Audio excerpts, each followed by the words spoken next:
ધ્યાનાભ્યાસના આ પવિત્ર સત્રમાં આપનું હાર્દિક સ્વાગત છે. કૃપયા પોતાના નેત્રોને બંધ કરી લઈએ. આપણું ધ્યાન આપણા અમૂર્ત શરીર પર લાવીએ, જે આ મૂર્ત શરીરની અંદર રહેલું છે. પગથી મસ્તક સુધી આપણું અમૂર્ત શરીર સુખથી ભરેલો ભંડાર છે. એની સન્મુખ રહેવાથી જ આપણે સુખને ભોગવી શકીએ છીએ. કહેવામાં આવે છે કે મૂર્ત શરીરમાં આપણે શારીરિક સુખ દુઃખને બતાવીએ છીએ કે શરીર સારું છે કે નથી સારું, પણ ખરેખર એ અમૂર્ત શરીરની જ અવસ્થા છે. સુખ અને દુઃખ અમૂર્ત શરીરમાં જ થાય છે. મૂર્ત શરીરના આકારે આપણું અમૂર્ત શરીર છે અને એનો મૂળ આકાર તો લોકાકાશ પ્રમાણે છે, એટલે વિસ્તારથી મહાન છે, ભાવથી પણ મહાન છે. ને પ્રાપ્ત મૂર્ત શરીરના પ્રમાણે નખ અને કેસને છોડીને એટલા વિસ્તારમાં આપણું અમૂર્ત શરીર રહેલું છે. સુખી થવા માટે પોતાને અંતર સન્મુખ થઈને અંદરમાં પોતાના પગથી મસ્તક સુધી દરેક અંગ ઉપાંગમાં લક્ષ કરીને ત્યાં થતી સુખ અથવા તો દુઃખની વેદનાનો અનુભવ સહજ થઈ જાય છે. એને કરતા રહેવું એ જ સુખી થવાનો માર્ગ છે. અને પોતાનું ધ્યાન પોતાના અમૂર્ત શરીર ઉપર લઈ જવાથી પોતાનું શરીર પણ સ્વસ્થ બને છે અને બહિર્મુખ લક્ષ છૂટી જાય છે. બહિર્મુખ લક્ષ માટે આપણે 5 ઇન્દ્રિય અને 6ઠું મન અને 7મું મસ્તક એ નિમિત્તે આપણે બહારમાં આપણો ઉપયોગ જાય છે અને ત્યાંથી સુખ મેળવવાનો ભ્રમ ઊભો થાય છે. 5 ઇન્દ્રિય તો ઇન્દ્રિય છે, પણ મનમાં જે પણ સંકલ્પ વિકલ્પ ઉઠે છે તે પણ ઇન્દ્રિય છે, અને પહેલાંનું જે સ્મરણ થાય છે મસ્તકમાં એને પણ ઇન્દ્રિય સંજ્ઞા છે.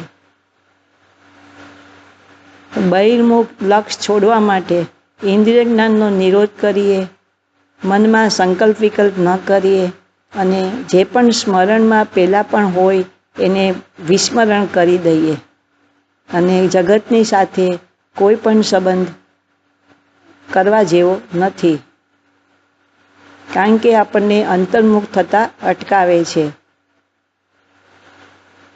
પોતાના ધ્યાનને પોતાના મસ્તકના ભાગ ઉપર લઈ આવીએ, ત્યાં થતી સંવેદનાને અનુભવીએ.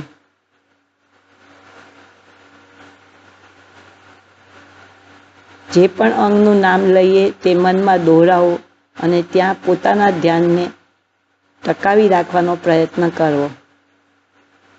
લલાટ,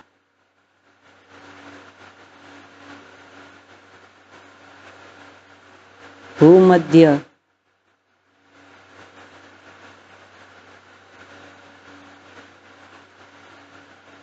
સુખી થવા માટે આપણે જોઈએ છીએ કે જગતમાં કેટલા વિદ્યાલયો, કેટલી સંસ્થાઓ, કેટલી સ્કૂલો, કેટલી યુનિવર્સિટીઓ, બધું જ સુખી થવા માટે જીવને બહારમાં સાધનો ઊભા કર્યા છે, છતાં પણ જીવ ક્યાંય સુખી નથી.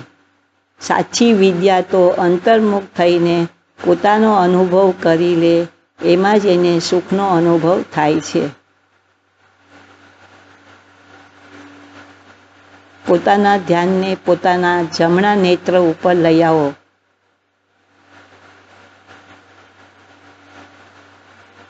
નેત્રના પ્રદેશમાં જે પણ સંવેદના થાય છે એને અનુભવીએ.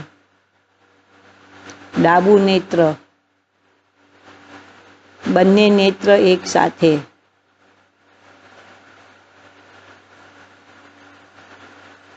બધા જ ભૌતિક જગતની સાથેનો સંબંધ તોડી નાખવા જેવો છે. સંબંધ શબ્દ જ સૂચવે છે કે બંધનું કારણ છે.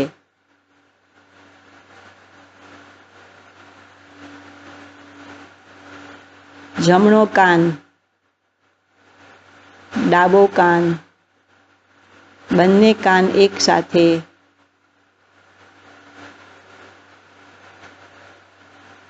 નાસિકા, નાસાગ્ર દ્રષ્ટિ,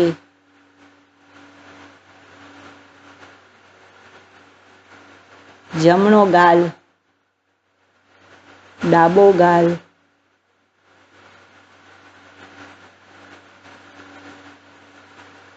બહારમાં કોઈ શબ્દ સમજાય ન સમજાય, કોઈ આપણને બહારમાં ઉપયોગ જાય કે ન જાય, અંતર્મુખ થઈને પોતાના અંગ ઉપાંગમાં ધ્યાન આપીને ત્યાં જ વિશ્રામ કરવાનો પ્રયત્ન કરવો એ જ સાચો પુરુષાર્થ છે.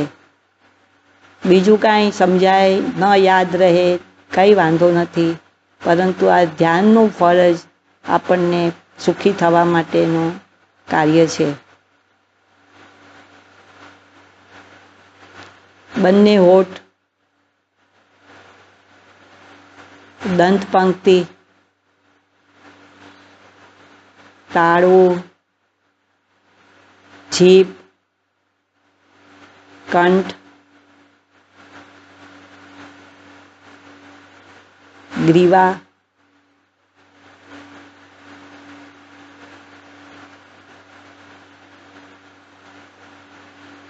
અનાદિથી આપણે બહારમાં આપણે સુખ શોધવાનો પ્રયત્ન કરીએ છીએ અને જે વિષયના સુખ મળે છે એમ લાગે છે કે વિષયમાંથી સુખ આવે છે, પણ ખરેખર સુખ પોતાની અમૂર્ત કાયામાંથી જ આપણને વેદનમાં આવે છે. વૈષયિક સુખમાં કર્મો આવે છે અને પોતાના શારીરિક સુખ દુઃખનો અનુભવ કરતાં પોતાના કર્મો નષ્ટ થાય છે અને એ દરેક અંગ ધીમે ધીમે સ્વચ્છ થતું જાય છે. ધ્યાનાભ્યાસ કરવાથી તરત જ આપણને એનું ફળ મળે એમ ન માનવું, કારણ કે અનાદિથી કર્મો બાંધેલા છે એને નષ્ટ થતાં પણ થોડો સમય લાગે. પરંતુ ધ્યાનનું તાત્કાલિક ફળ તો એ છે કે જે અંગ ઉપાંગમાં આપણું લક્ષ્ય જશે તે અંગ ઉપાંગ બધા સ્વચ્છ થઈ જશે અને ભવિષ્યમાં પણ ત્યાં વેદના ઉપજવાવાળા કર્મો આવશે નહીં. પોતાના ધ્યાનને જમણા હાથ ઉપર લઈ આવો. જમણા હાથની હથેળી સવારે સાંજે ઉઠીને બે હથેળીમાં પોતાની ખેંચાણ આપીને ત્યાં પોતાના દર્શન કરવા, એ જે પણ ફિલિંગ થાય છે એને અનુભવી, તે જ પોતાના આત્મદર્શન છે. જમણા હાથનો અંગૂઠો, પહેલી આંગળી, બીજી આંગળી, ત્રીજી આંગળી, ચોથી આંગળી. આ એક યોગ નિંદ્રા છે, શવાસન છે.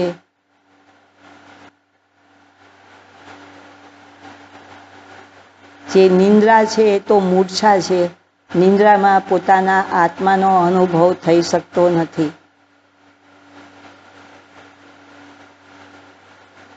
પાંચે આંગળીઓ એક સાથે, કલાઈ, કલાઈથી કોણી સુધીનો હાથ, કોણીથી ઉપર ખભા સુધીનો હાથ, પૂરો જમણો હાથ, જમણો હાથ ઉપરથી નીચે અને નીચેથી ઉપર પોતાના ધ્યાનને ફેરવવી. ડાબા હાથ ઉપર પોતાનું ધ્યાન લઈ આવો. ડાબા હાથની હથેળી, અંગૂઠો, પહેલી આંગળી, બીજી આંગળી, ત્રીજી આંગળી, ચોથી આંગળી, હથેળીની પાછળની સાઈડ, કલાઈ, કલાઈથી કોણી સુધીનો હાથ, કોણીથી ઉપર ખભા સુધીનો હાથ. દરેક જગ્યાએ જે પણ સંવેદના થાય છે તેને અનુભવી. આપણા જીવનનો મોટો સમય સુખમાં જાય છે એટલે પોતે સુખ સ્વાભાવિક છે. કોઈ જગ્યાએ વેદના થાય છે તે આપણે પેલા બહિર્મુખ લક્ષ કરીને કર્મો લાવ્યા છીએ તેનું ફળ છે.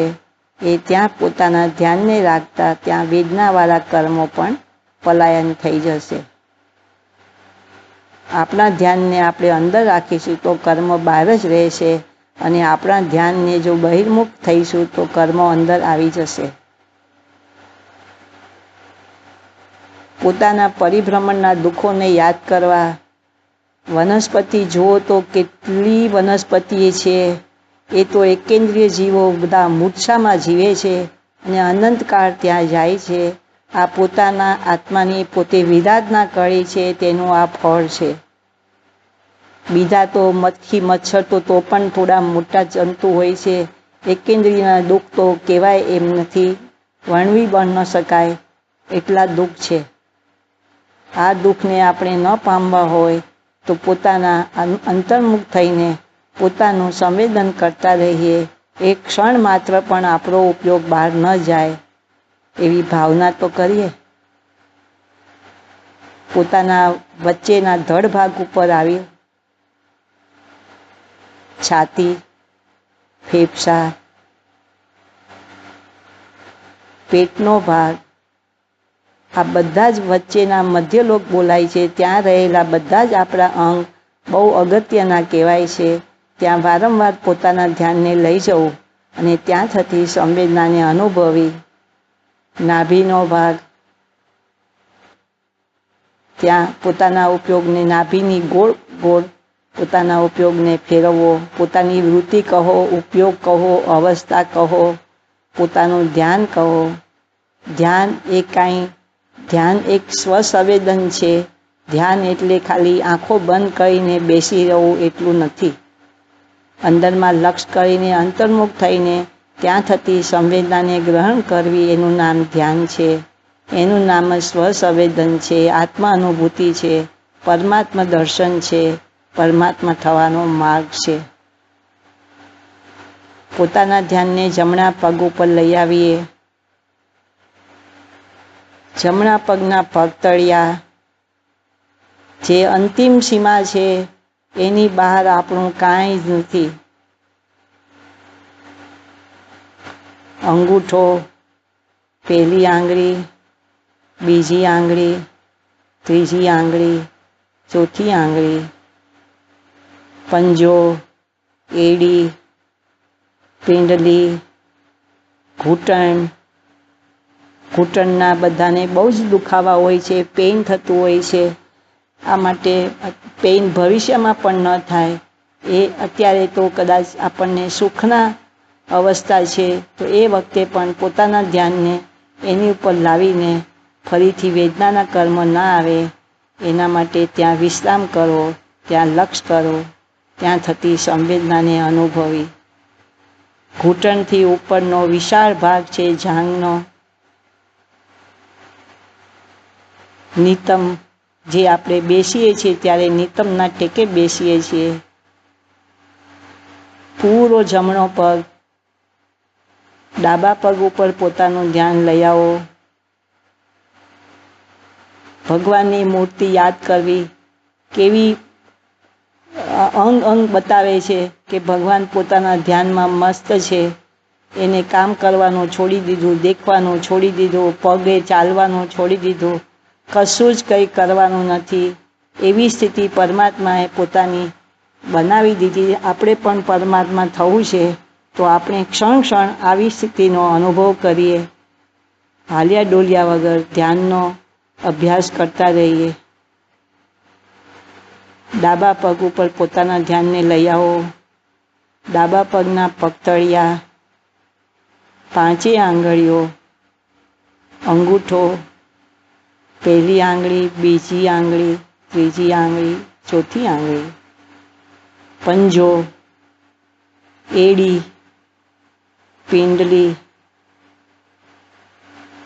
પિંડલીની પાછળની સાઈડ પણ ધ્યાનમાં લેવી.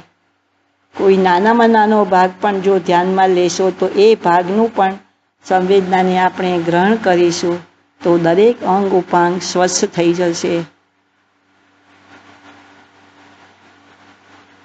ઘૂંટણથી ઉપર જાંઘનો ભાગ, નિતંબ, પૂરો ડાબો પગ, બંને પગ એકસાથે પોતાની પૂરી મૂરતને લક્ષમાં લેવી. જે અનુભવ થાય છે, જે સંવેદના થાય છે આપણે, ત્યાંથી આપણે આપણો આકાર નક્કી કરી શકીએ છીએ. આકારનું જ્ઞાન થાય છે. વેદન થાય, વેદન ઉપરથી પોતાનું જ્ઞાન થાય છે કે મારો આકાર આ પ્રમાણે મૂર્ત શરીરના પ્રમાણે છે. એટલે એ આકારને આપણે લક્ષમાં લઈ શકીએ અને એ આકારને ઘડી ઘડી સન્મુખ થઈને પોતાને ધ્યાનને ત્યાં રાખવાનો પ્રયત્ન કરીએ. જેટલી વખત વધારે અંતર્મુખ રહેશો એટલો વિશ્રામ મળશે, થાક પણ નહીં લાગે. અને દિવસના તમે જો આ વધારે અંતર્મુખ રહીશું, વધારે સમય આપણે આપીશું તો જરૂર રાતના પણ નિંદ્રાની જરૂર ઓછી પડે છે અને રાત્રે પણ આપણે અંતર્મુખ થવાનો પ્રયત્ન કરી શકીશું. એક જ કાર્ય કરવાનું છે, અંતર સન્મુખ રહેવું છે અને મારે પોતાના સુખને જ ભોગવવાનું છે.